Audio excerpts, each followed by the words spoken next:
Voici pour s'entraîner la dictée d'un sujet de brevet de 2006. Elle est un petit peu plus longue que l'été grec, le gueux ou l'assommoir. Elle est d'un niveau 3e, mais assez simple, donc des élèves de 4e peuvent la tenter aussi.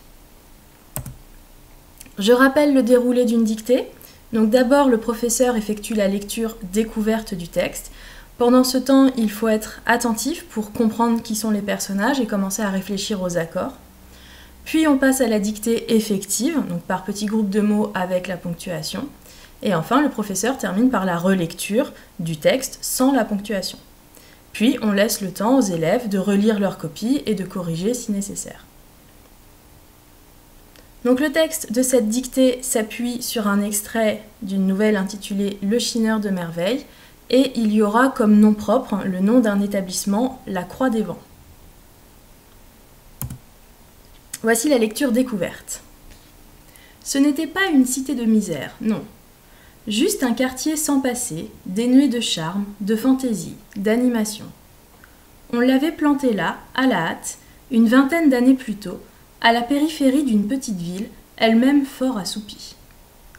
Un quartier résidentiel en toc, fleurant l'ennui et la fadeur. Le petit homme chétif, aux cheveux d'un blanc jaune, clairsemé et tombant sur le col élimé d'un pardessus crasseux, affublé de lunettes dont une branche était rafistolée avec du sparadrap, était donc passé inaperçu lors de sa première visite au café La Croix des Vents. Le malheur fut qu'il y revint jour après jour, et sa présence se fit indésirable. On passe à la dictée effective, donc je vais un petit peu plus vite qu'en classe, donc si tu es perdu, tu n'hésites pas à mettre sur pause et à revenir en arrière. Ce n'était pas une cité de misère. Ce n'était pas une cité de misère, virgule, non, point. Ce n'était pas une cité de misère, virgule, non, point. Juste un quartier sans passé. Juste un quartier sans passé, virgule, dénué de charme, virgule. Juste un quartier sans passé, virgule, dénué de charme, virgule, de fantaisie, virgule, d'animation, point. Juste un quartier sans passé, virgule, dénué de charme, virgule, de fantaisie, virgule, d'animation, point. On l'avait planté là, virgule, à la hâte, virgule. On l'avait planté là, virgule, à la hâte, virgule, une vingtaine d'années plus tôt. On l'avait planté là, virgule, à la hâte, virgule, une vingtaine d'années plus tôt, virgule, à la périphérie d'une petite ville,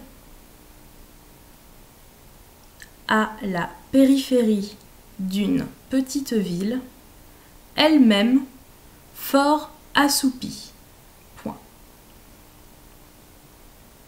On l'avait planté là, virgule, à la hâte, virgule, une vingtaine d'années plus tôt, virgule, à la périphérie d'une petite ville, elle-même fort assoupie. Point. Un quartier résidentiel en toc. Un quartier résidentiel en toc, virgule, fleurant l'ennui et la fadeur. Point. Un quartier résidentiel en toc, virgule, fleurant l'ennui et la fadeur. Point. Le petit homme chétif, virgule. Le petit homme chétif, virgule, aux cheveux d'un blanc jaune, virgule. Le petit homme chétif, virgule, aux cheveux d'un blanc jaune, virgule, clairsemé et tombant sur le col élimé. Aux cheveux d'un blanc jaune, virgule, clairsemé et tombant sur le col élimé d'un pardessus crasseux, virgule. Le petit homme chétif, virgule, aux cheveux d'un blanc jaune, virgule, clairsemé et tombant sur le col élimé d'un par-dessus crasseux, virgule, affublé de lunettes,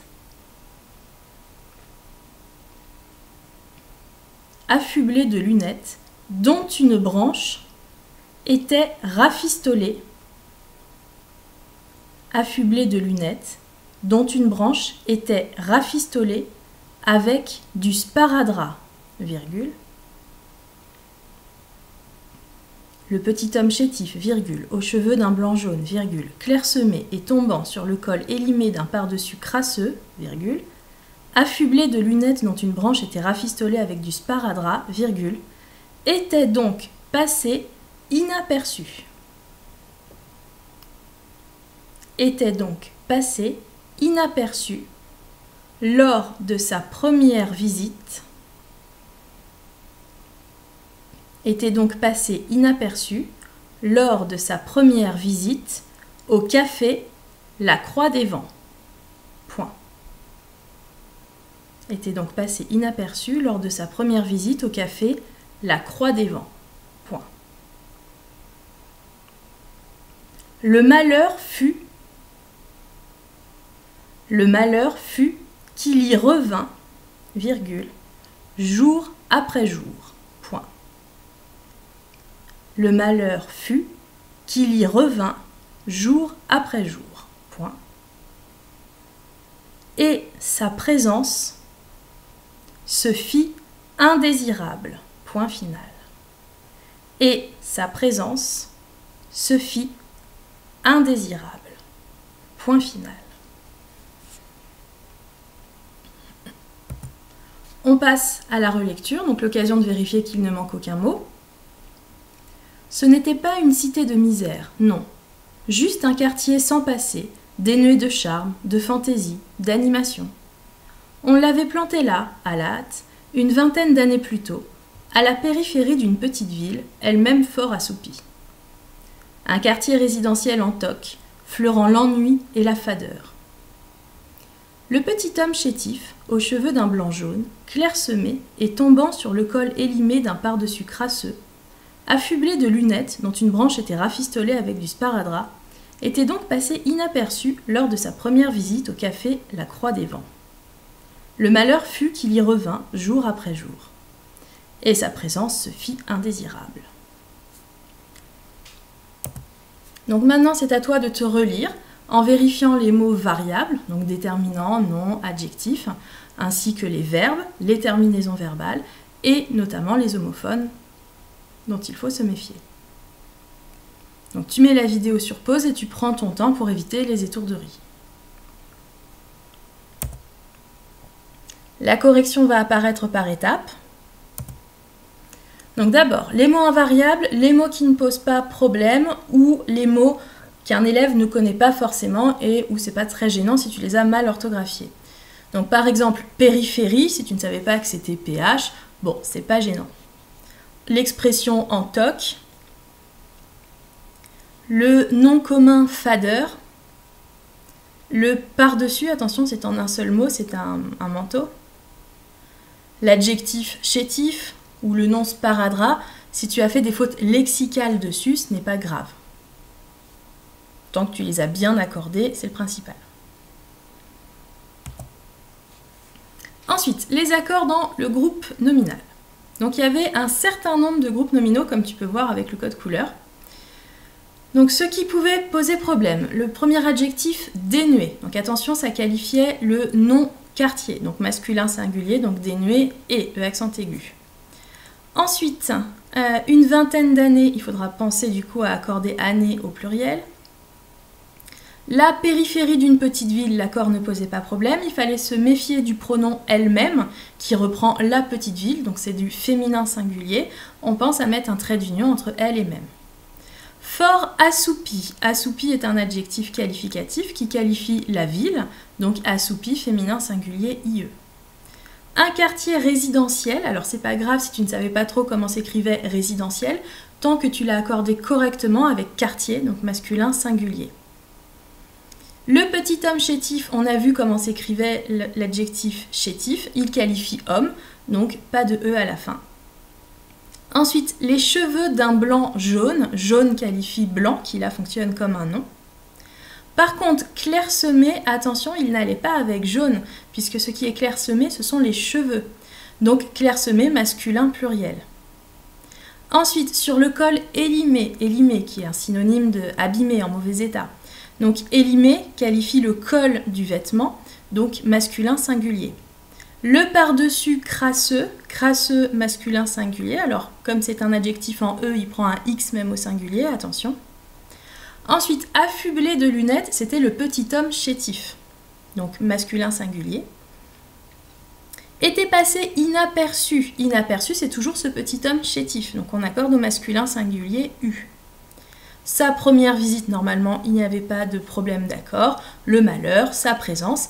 Et l'adjectif indésirable, qui qualifiait présence, donc féminin singulier, mais c'est un adjectif épicène, c'est-à-dire qui se termine par un E, qui a donc la même forme au masculin ou au féminin.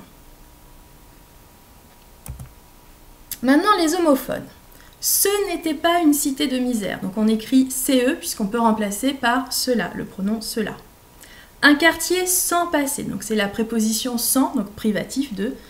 Ensuite, on l'avait planté là. On, c'est le pronom impersonnel, donc on, et certainement pas le verbe avoir. Là, c'est l'adverbe de lieu, on aurait pu remplacer par ici, donc du coup on met un accent sur le là. Ensuite, à la hâte, donc même chose, c'est une préposition, donc à avec accent. De même que à la périphérie d'une petite ville. Un peu plus loin, l'ennui et la fadeur. Et on écrit ET, puisque c'est la conjonction de coordination. Et puis. Ensuite, le petit homme aux cheveux blancs. Au est le déterminant qui va avec cheveux, donc il faudra penser à l'accorder au masculin pluriel et donc mettre un X. À nouveau, la conjonction de coordination et, donc les cheveux clairsemés et. Ensuite, lors de sa première visite et sa présence, donc c'était les déterminants possessifs. Et enfin, sa présence se fit indésirable. Donc là, ce n'est pas le pronom, mais c'est un réfléchi. Et donc, il faudra l'écrire SE puisqu'il y a un verbe après. Enfin, les verbes. Ce n'était, donc on accorde avec ce, pronom indéfini. Donc, troisième personne singulier, terminaison AIT. Ensuite, on l'avait planté là, plus que parfait. Donc le COD, L' reprend le quartier, masculin singulier, donc on n'a pas besoin d'accorder, on laisse comme ça, planter E accent aigu. Ensuite, un quartier fleurant l'ennui et la fadeur. Fleurant, c'est le participe présent du verbe fleurer, donc il est invariable, ce sera toujours ANT, quel que soit le sujet. Pareil pour tombant, du coup, puisque ça fonctionne avec les cheveux, mais c'est le participe présent, donc on écrit tombant ANT à la fin. Était rafistolé, le sujet c'est une branche, donc il va falloir accorder le participe passé avec ce sujet, puisqu'on a l'auxiliaire être. Donc rafistolé et E, féminin singulier. Le verbe d'après pouvait poser problème, puisque était passé inaperçu reprend le sujet très loin, le petit homme chétif. Donc c'est du masculin singulier, donc on écrit le participe passé, E accent aigu. Fut, revint, se fit, donc trois verbes au passé simple, tous les trois à la troisième personne singulier, donc il faudra penser à mettre un T à chaque fois. Cette dictée est terminée. Bravo si tu as fait peu d'erreurs et félicitations si tu as fait un sans faute. Si tu as fait un certain nombre d'erreurs, ne te décourage pas, c'est un entraînement. Le plus important, c'est que par la suite, tu identifies le type d'erreur commise pour en être conscient et savoir les points sur lesquels tu dois être vigilant à l'avenir. Merci de ton attention et bon courage!